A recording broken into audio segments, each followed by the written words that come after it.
Mga kababaihan sa Ivory Coast, pinauunlad ang shea butter industry na naturang bansa. At larawan ng dalawang atleta ng North Korea at South Korea nag-selfie sa nagaganap na Rio Olympics. Usap-usapan ngayon sa social media. Si Dayan Querer sa detalye.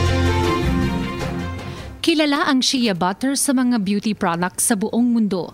Ngunit alam niyo ba na gawa ito sa isang nut mula sa shea tree na Women's Gold sa Africa dahil sa nagbibigay ito ng kabuhayan sa milyong-milyong kababaihan sa rehiyon. Katunayan, isang grupo ng kababaihan sa Ivory Coast ang bumuo ng shea co-op. Anila, napapadali ng kanilang pagtatayo ng co-op ang pagbibenta ng shea products.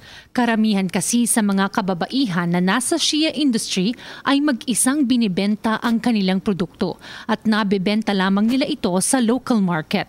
Patuloy naman ang mga hakbang ng pamahalaan para mapaunlad pa ang industriya ng shea sa bansa.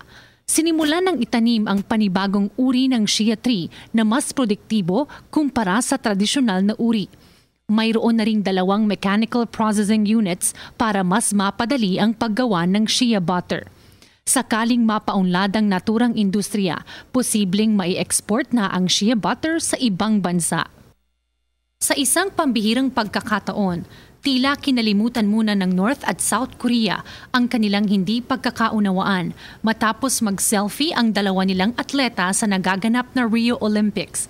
Nakuha na ng mga photographers sa Olympics ang gymnast na sina Lee Yoon-ju ng South Korea at Hong Eun-jong ng North Korea na nagse-selfie sa kasagsagan ng practice session bago magsimula ang kompetisyon. Umaani ng papuri ang naturang larawan na naging viral sa internet dahil sa pagyakap ng dalawang atleta sa tunay na diwa ng Olympics at iyon ang kapayapaan at pagkakaunawaan. Para sa PTV News, ako si Dayan Querer.